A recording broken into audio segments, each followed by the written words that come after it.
Hello, my dears. My name is Joanna, and I'll welcome you to the Johanna Draconis, the Deconstruction of CPTSD podcast.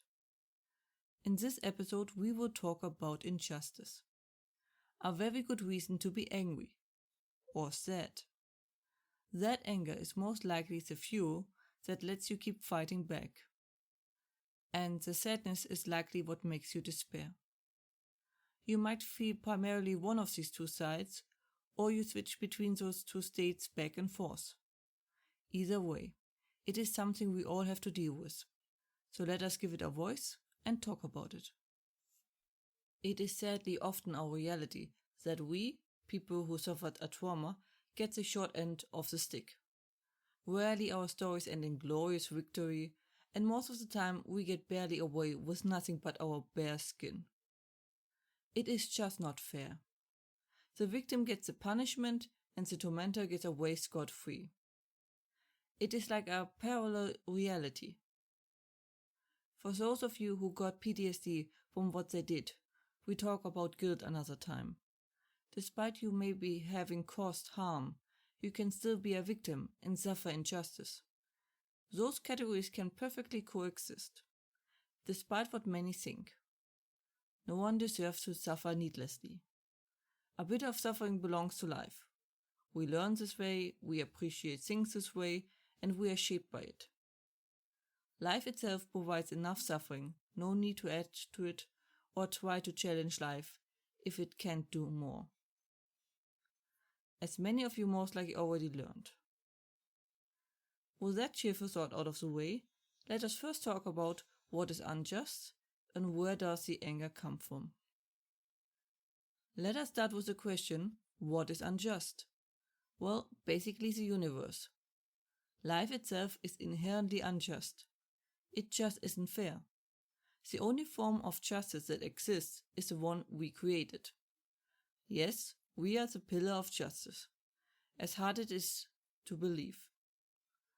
We created the system of justice because most mammals, like us, apes, dogs, orcas, and the like, have a sense of fair and unfairness, justice and injustice.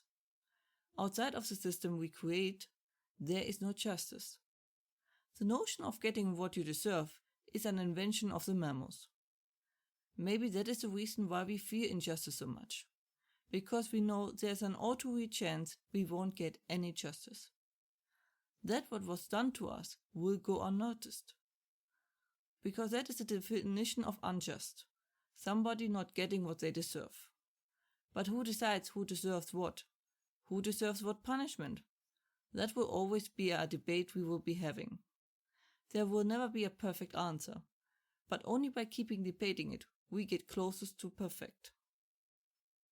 Sadly, there will always be people who will suffer injustice, no matter how hard we try.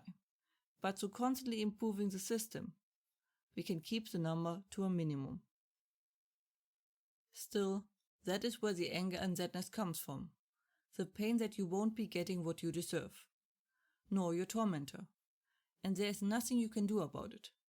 You are absolutely right to be upset by it. Our society is based on the fact that we get what we deserve. Almost all of our laws are built around it. As mentioned before, we are social beings and justice makes us work in large groups. The primal injustice, not getting your fair share on the loot, could lead to you dying. So the stronger and more life-threatening the injustice, the stronger we protest. So you have every right to feel angry, or wronged, or sad. Why wouldn't you? If you weren't upset by it, it would mean you're okay with what is happening. That you would accept it, and therefore declare the wrong that happened to you a right thing. Because if there's no consequence for one's actions, it means by default that the action was okay. So you are rightfully protesting. It is very hard for humans to change their behavior if they get no external feedback. So your anger and sadness is a protest to society, a signal, so to speak, that there is someone getting away with not getting what they deserve, which, sadly, will most likely get unheard of. So you really have every right to feel the way you do. How do we deal with this? That is something we might talk about next week. This week, it was all about the emotions felt by injustice. I have to say, I wouldn't be telling the story if it wasn't so incredible ridiculous. As I might have mentioned before, my dog isn't in a great state. One of the reasons is her food intolerance. I tried for months trying to figure out what it is beside grain. Well, I found the answer this week. It is water. Yes, water. I wish I could make a picture every time I tell that to someone. The faces I get are so funny and I completely understand them. Was most likely mine as well, when I figured it out. It is a "are you kidding me" face that can't believe it is reality. Of course the dog isn't really allergic to water, but is in the water, which now makes me a little hesitant to drink it again. It just kind of leaves a weird feeling. For a few days my dog has been getting filtered water, and I do see a massive reduction of symptoms and him getting better. I do feel a bit bad that it took me so long to figure this out. But on the other hand, who would have thought or suspected it could be water? I surely didn't, and so did neither of the people I told about it. Especially if I go by the faces they make. That was it for today's episode. Has been a rough week for me, so I might have gone a bit stronger on the sarcasm. I hope you enjoyed this episode nonetheless. As usual, if you have any questions or feedback and the like, please let me know at contactme@johannatakonis.com.